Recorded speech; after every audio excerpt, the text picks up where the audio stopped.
at heart. Anyway, they didn't want to be with me or the other people. They would have preferred their own private tour, but time didn't work out for them either, I think. That's the impression I got, because they spent almost the entire time alone behind the pack or in front of the pack. Okay. Magnus and Lenya, they knew I was going to slow them down. And I told everybody, at any time you don't like it, you just leave. Not the tour guides. They're not supposed to leave. That's their job, is to stay. So there were two tour guides. One could have split and went with the two young ladies. One was, I think, Japanese, and one was from the Philippines. And Sea Lice, who was a Filipino woman, Sea Ice, I keep forgetting her name. Sounds like Sea Lice, but it's not. So Sea Lice could have took the Japanese and the Filipino girl with her, and Magnus and Linnea, and then Mark, who was the original tour guide, the second original tour guide. The first original tour guide I hired was RJ. He designated it to Mark, and then Mark designated it to Sea Nice, or Sea Lie, which they have no. If they were, there's so many things wrong with this tour package. They didn't take our telephone numbers down. They didn't take our names down. They didn't take our addresses down. They didn't take emergency contact information down. They didn't take where we were staying. They had no idea where any of us were staying. They have no idea if we're residents of the Philippines or on vacation. They didn't ask us a single question as to who we were. They just said, we will take you on the tour. Now, the fellow I hired, RJ, he already knew who I was. He knew I've been here before. He knows I live here. But the other ones have no idea who we are. But RJ doesn't know my name. No one knows my name. No one knows which hotels I'm staying in. No one knows my contact information, emergency numbers. No one knows nothing. And a real tour package on an expedition like this, they would be taking information down. We would sign a document and a waiver. They would have insurance, or they wouldn't have insurance, and you would sign a waiver. You accept their insurance policy practice, or you accept the fact that they have no insurance and you do it at your own risk, which would be what it would have been. But except that here's the problem. The people in the Philippines don't have much. So if they said they were tour guides and you got hurt, you could sue them, you could win, but you'd never get any money. And you'd spend 40 or 50,000 pesos on a lawyer and get a lien for your hospital bills for 500,000 pesos, but you wouldn't get any money. So the money you spend on a lawyer, you might as well put towards your hospital bills, because they don't have insurance and they're never going to have any money to pay you. They're never going to have a job on the books, because it doesn't work like that here. So you're at your own risk at all times, everything you do. Motorcycle, ATV. You rent a motorcycle from a guy in the street. Here's how he does it. He walks up to you, he says, I have a motorcycle. Okay, I want to rent your motorcycle for 4,000 pesos a month. He says 3, 4, 5, 6, whatever he wants. You say okay. He brings the motorcycle to the place that you're living the next day or that afternoon. He gives you the motorcycle. You hand him 4,000 pesos in cash. He doesn't even take your name down. Doesn't even know what your name is. If he takes your name down, you put it on a piece of paper. He has no way of knowing if that's your real name. Even if you had identification, he doesn't look at it. So it really doesn't matter if you have identification here or not. Well, if the fact that you're here means you had enough identification to be here. But the fact that you have no identification to them, they don't care. Mayan hapon. They have enough. They got you 4,000 pesos. Now, there's no insurance on the motorcycle. I never rented one. I'll be talking out of my hat if I started giving you information about that aspect. I don't think there's theft insurance or collision insurance. The Filipinos don't need insurance, and that you rent it from a Filipino. If you damaged it, theoretically you would be responsible, but in the same theoretical scenario, they don't even know who you are. You could just come home, pack your stuff, and leave. Or move to another village. Or go to another part of the Philippines. I would never be able to find you. And that's what the guys in the Philippines would do if you got hurt. They would just go to their cousin's house in a province somewhere. The lawyer would say, oh, I'm going to find that person and we're going to bring him. They're never going to find him. Never going to bring him to court. Never going to get any money. You're never going to get any satisfaction in any way, shape, or form. So anything that happens to you here in the Philippines, you're on your own. If you don't believe me, all you people out there with the thin skin that don't believe Michael Fazio is telling you the truth, that's your problem. I think we are here. That's a machine. And I think that house right there, I almost walked right past it. Yep, that blue flag. And there should be a piece of white stuff around here somewhere. No, that's the white stuff that I saw this morning. Okay, this is it. Mein hapon. Yep, there's the coconuts. Here's the path.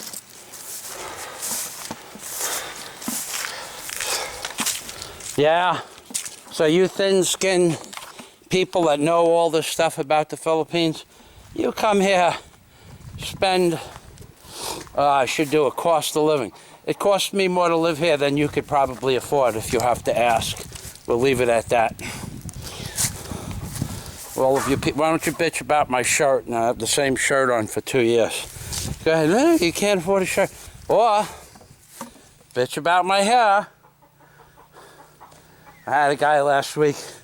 Actually, it was a funny comment. I think the guy is Don Rickles incarnate. He told me to get a haircut so I could look and act more like a Filipino. He had to be kidding.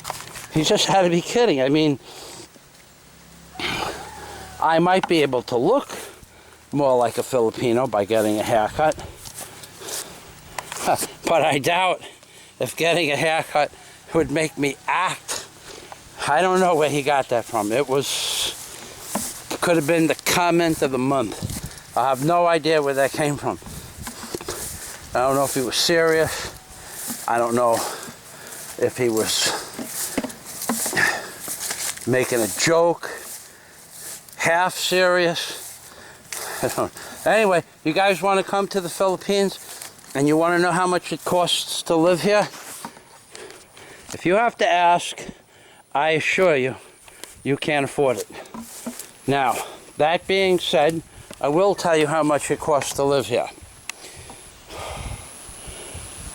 3,000 pesos every 2 months.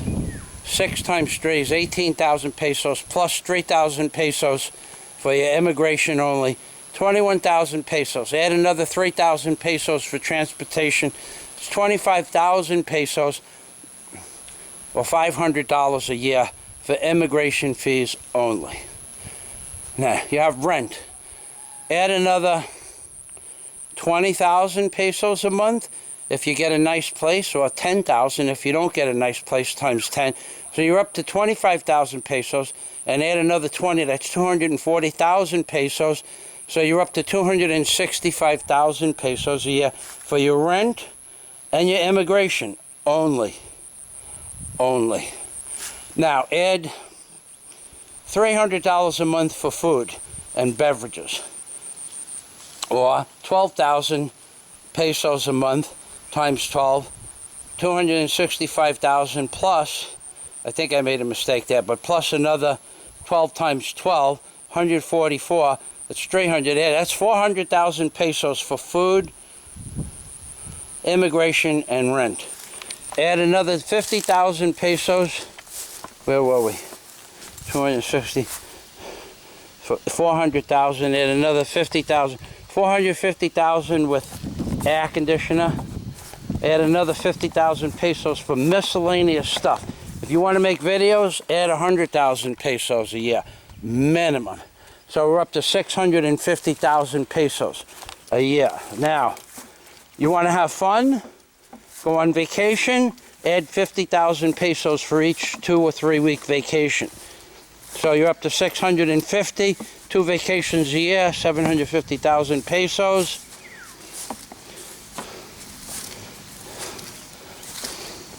If you need a camera or a computer, it's not cheap here. 50,000 pesos for a good computer, 750, 800,000 pesos. Figure a million pesos, you know, if you want to live comfortably like you live in America.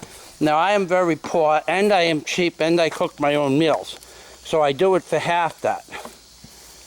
But that doesn't mean that you can do it for half that, because unless you're resourceful and you don't, I save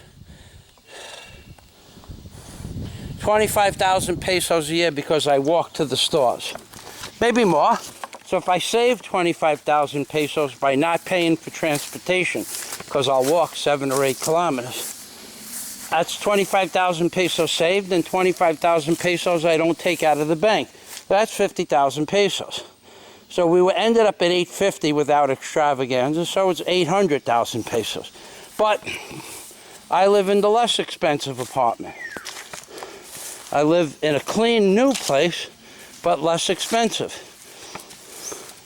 So, we're down, take off 100,000 pesos off the 800, we're down to 650,000 pesos thereabout. Okay.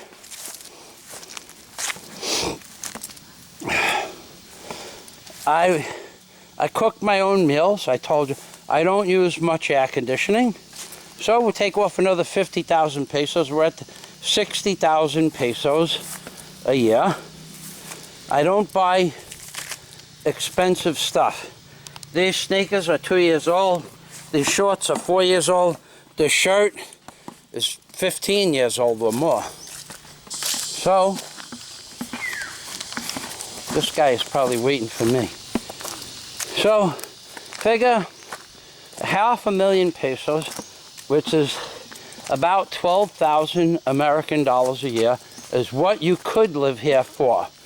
Now, there's a fellow named Chris, a Brit from England, named Chris, who says he lives on 7,000 pesos a year. God bless him. That's got to be hard to do with his immigration fees alone. He's not living extravagant. And one more thing. When you people on YouTube, when you see a man asking for donations because he makes videos, if you don't like the person or you don't like that the person's asking for donations, come here and do it on your own. You do it for free. Okay? I don't ask for donations, and I might change my mind about that, but I don't ask for donations because I'm okay with what I have. I'm self-sufficient. But you get a guy like Chris, a Brit in the Philippines, who asks for a donation. The guy's living on a shoestring, and you gotta complain. He's got nothing. He's in a foreign country, in a foreign land. He has to depend on people that may or may not be reliable, but it's hard for him. It takes a long time to find out. When the guy asks for a donation, And don't say, what are you, but I've seen people bitch about other people asking for donation. Even the guy from Dumagetti, whatever his name is. He's got a service. He runs advice service. I would take his advice. Yeah. but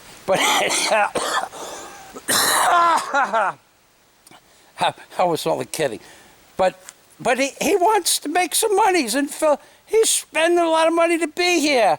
I don't agree with what he has to say most of the time, but that doesn't take away from the fact that he's doing you a service. I don't even like the guy. He knows I don't like him. He don't like me. People say he doesn't like me. People say I don't like him. I'm not the guy personally, but I don't like his style of making videos. I have to find, if I wanted to be like him, I'd have to find a bamboo fence or an escalator. I don't see any bamboo fences or escalators, so I can't be like him. But that's not the point. The guy wants to make a few shekels, a couple of rubles, some iron, some scuttle, a little bit of cabbage, some greens, some Pringles. He wants to make a couple of dollars. He's entitled to that. He's providing you with a service. Let him make a living and shut up. You people, you thin-skinned people on YouTube, you can't take any criticism, but you don't have the money, the guts, or the balls to come here and do it yourself. So, what I used to tell people is when they wanted to be the boss, you be the boss, and I'm nothing, which makes you the boss of nothing. That's right. Oy vey. And shalom from Michael Fazio in the Philippines. You heard it here first, second, and third. Bye. Oh, and going back to the donations. If you don't like the idea that the men ask for donations, just shut up and move on to the next video. You don't have to watch their video. You don't have to give them money. You don't have to like it. Push the thumbs down button and keep on going.